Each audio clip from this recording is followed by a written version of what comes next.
आज हम paper 3 learning and teaching के बारे में करेंगे, जिसमें कि इस सिलेबस में जो यूनिट 1 है वो हमारा process of knowing and learning के बारे में, यानी जानने और सीखने की जो प्रक्रिया है उसके बारे में हम बात करेंगे। इसमें शिक्षा के प्रत्यय जो कंसेप्ट हैं उसके बारे में, फिर जो हमारा एजुकेशन है उसका गोल क्या है इसका डिस्कशन किया जाएगा। Process and modes of education, हमारे जो शिक्षा की प्रक्रिया है और तरीके हैं उसके बारे में बात करेंगे।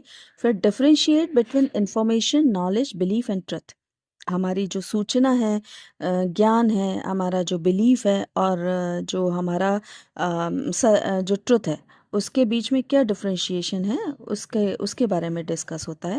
देन इसके बाद लर्निंग आती है। लर्निंग का हम मीनिंग, लर्निंग को हम हिंदी में अधिगम भी बोलते हैं अपने एजुकेशनल वर्ड में, है ना। तो इसका मीनिंग क्या है, नेचर क्या है, कैरेक्टरिस्टिक्स क्या है, कितने तरीके के कौन से सिद्धांत हैं इसमें और कितने तरीके की के और क्या प्रकार हैं उसके, इसके बारे में बात करेंगे।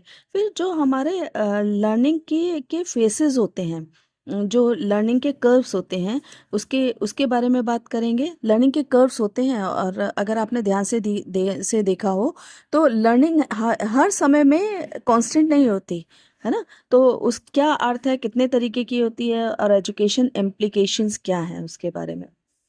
देन जो वो फैक्टर्स जो लर्निंग को अफेक्ट करते हैं, जैसे मैचुरेशन अफेक्ट करता है, अटेंशन अफेक्ट करता है, इंटरेस्ट अफेक्ट करता है, फटीक, बहुत फटीक मतलब थकान बहुत इस पर अधिगम बहुत निर्भर होता है।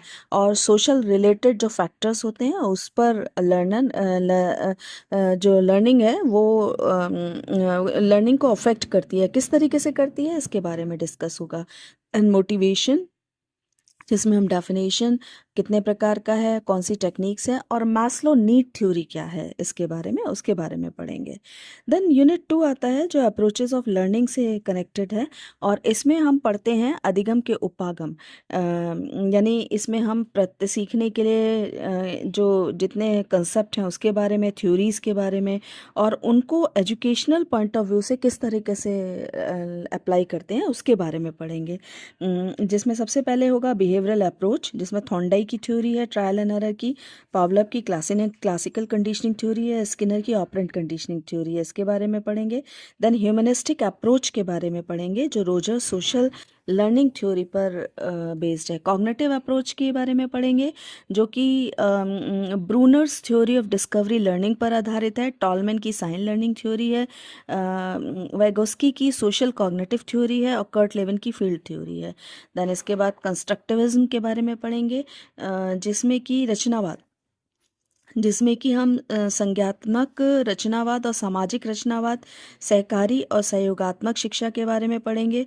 ज्ञान के निर्माण की सुविधा प्रदान करने वाली प्रक्रियाओं को समझेंगे, है ना, कि कैसे प्रैक्टिकल एक्सपेरिमेंटल लर्निंग किस तरीके की है, सोशल मीडिएशन क्या चीज़ है और मेटाकॉग्निशन क्या है। तो ये सारी चीज़ें हम यूनिट 2 में पढ़ेंगे। देन यूनिट 3 में आता है डिफरेंसेस इन इंडिविजुअल लर्नर्स, यानी जो इंडिविजुअल लर्नर्स हैं इनमें क्या क्या डिफरेंस होते हैं। तो intra and inter individual differences के अर्थ, क्या मतलब है इंटर इंडिविजुअल डिफरेंसेस और क्या मतलब है इंट्रा इंडिविजुअल डिफरेंस, उसके बारे में डिटेल पढ़ेंगे। फिर हम इंटेलिजेंस, बुद्धि के बारे में पढ़ेंगे, उसकी नेचर क्या है, थ्योरी क्या है। यूँ तो थ्योरी बहुत सारी हैं बट आपके बीएड कोर्स में फैक्टर थ्योरीज है, Gardner theory of multiple intelligence है, गोलमैन की थ्योरी ऑफ इमोशनल इंटेलिजेंस की है और उसका आकलन किस तरीके से किया जाएगा इसके बारे में पढ़ेंगे। फिर लर्निंग स्टाइल है जिसमें हम उसका कंसेप्ट पढ़ेंगे, कितने तरीके का होता है और लर्निंग को किस तरीके से इम्प्लाई किया जाता है। पर्सनालिटी के बारे में पढ़ेंगे, कितने तरीके की है, अर्थ क्या है और ट्रेट थ्योरीज क्या है। फ्रॉड की साइको एनालिटिक थ्योरी पढ़ेंगे। फिर उसके बाद क्रिएटिविटी के बारे में पढ़ेंगे, क्रिएटिव चाइल्ड होता है ना, तो वो उसको कैसे पहचानते हैं, क्या कंसेप्ट है, फैक्टर्स एंड नर्चरिंग क्रिएटिविटी, और किस तरीके से हम जो है वो किसी बच्चे के अंदर अगर क्रिएटिविटी है तो किस तरीके से उसको उभार कर उसको मैच्योरिटी लेवल तक लाया जाता है, उसके बारे में पढ़ेंगे। Unit fourth classroom dynamics and role of teacher के बारे में है, जिसमें कक्षा का माहौल और समूह की गतिशीलता है, मतलब ग्रुप डायनामिक्स किस तरीके का होता है उसके बारे में पढ़ेंगे। फिर पारस्परिक संबंध किस तरीके के होते हैं, इंटरपर्सनल रिलेशन। और फिर सोशियोमेट्रिक टेक्निक को हम किस तरीके से यूज़ करते हैं। देखो, सोशियोमेट्रिक टेक्निक वो होती है कि जनरली जिसमें हम ये देखते हैं कि कौन लीडरशिप क्वालिटी जैसे किस में है। तुम्हारे एज ए टीचर तुम्हें बाद में ये जो टेक्निक्स हैं ये बहुत काम आएंगी क्लासरूम को में डिसिप्लिन मेंटेन करने के लिए। फिर क्लासरूम मैनेजमेंट क्या है, लीडरशिप डायनामिक्स क्या है, टीचर का as a leader of group and facilitator of learning, यानी लर्निंग को प्रोवाइड कराने वाला और ग्रुप का नेतृत्व करने वाला, यानी क्लास जो रूपी जो ग्रुप है उसका नेतृत्व करने वाला टीचर वो किस तरीके से होता है, इसके बारे में डिस्कशन होता है। फिर टीचर्स अकाउंटेबिलिटी, यानी टीचर्स शिक्षक की जवाबदेहिता क्या है। अब हम रिस्पॉन्सिबिलिटी की बात नहीं करते, अब हम अकाउंटेबिलिटी की बात करते हैं, तो इसके बारे में इसका डिस्कस होता है। यूनिट फिफ्थ आपकी teaching as a complex activity पर बेस्ड है, यानी जटिल गतिविधि के रूप में जब हम टीचिंग करते हैं तो इसमें इस तरीके के टीचिंग का अर्थ क्या है, परिभाषा क्या है, उसकी विशेषताएं प्रकार क्या है, इसके बारे में बात करेंगे।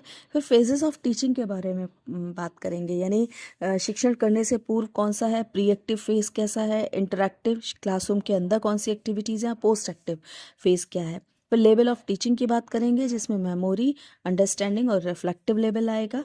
फिर basic teaching skills and competencies की बात करेंगे, यानी जो बेसिक बुनियादी शिक्षण कौशल और उनकी जो कॉम्पिटेंसीज होती हैं, नीतियाँ स्ट्रैटेजीज होती हैं और टेक्निक्स जो होती हैं उसके बारे में बात करेंगे।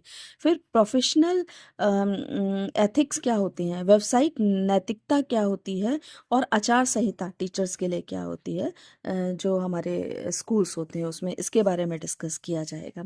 इसके बाद प्रैक्टिकल की बारी आती है। प्रैक्टिकल भी चूंकि ये कोर सब्जेक्ट है तो के चार आपको दिए गए हैं, बल्कि 5 दिए गए हैं, और आपको जो है वो इसके बारे में इसमें से केवल 2 छांटने हैं, केवल 2 का असाइनमेंट पूरे करने पड़ेंगे।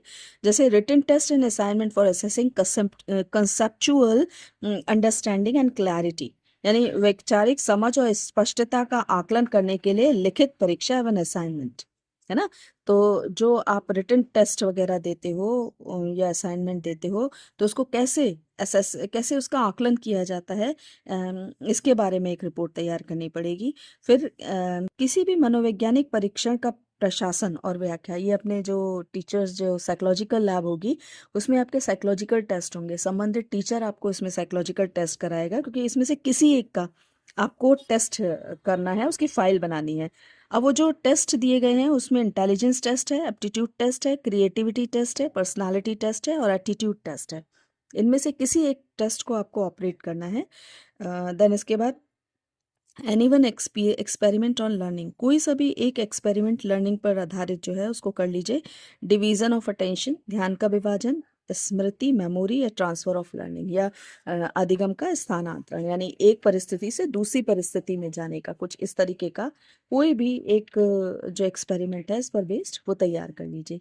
देन इसके बाद preparation of learner profile based on non cognitive characteristics, यानी गैर संज्ञात्मक विशेषताओं के आधार पर शिक्षार्थी को प्रोफाइल तैयार करनी है। देन इसके बाद analysis of classroom teaching episode in the light of teaching skills, शिक्षक कौशल या स्ट्रेटजी के प्रकाश में कक्षा शिक्षण प्रकरण का विश्लेषण। क्लासरूम टीचिंग क्लास को एनालाइज करना है, और किस तरीके से करना है, टीचिंग स्किल्स के रूप में। जैसे ब्लैक बोर्ड पे अगर जा रहे हैं तो ब्लैक बोर्ड टीचिंग स्किल्स को बताना है, कितने बार गए, कैसा लिखा था। इंट्रोडक्शन स्किल होती है, ये जब हम माइक्रो टीचिंग में डिस्कस करेंगे तो आपको समझ में आएगा क्या होती हैं टीचिंग स्किल्स। इस तरीके से ये आपका पेपर थर्ड समाप्त हो गया है, लर्निंग एंड टीचिंग। यदि इसका सिलेबस का डिस्कशन आपको समझ में आया हो और आपको अच्छा लगा हो तो मेरा चैनल सब्सक्राइब कर लीजिए, लाइक कर दीजिए और प्लीज़ कमेंट ज़रूर लिखिएगा। नमस्कार।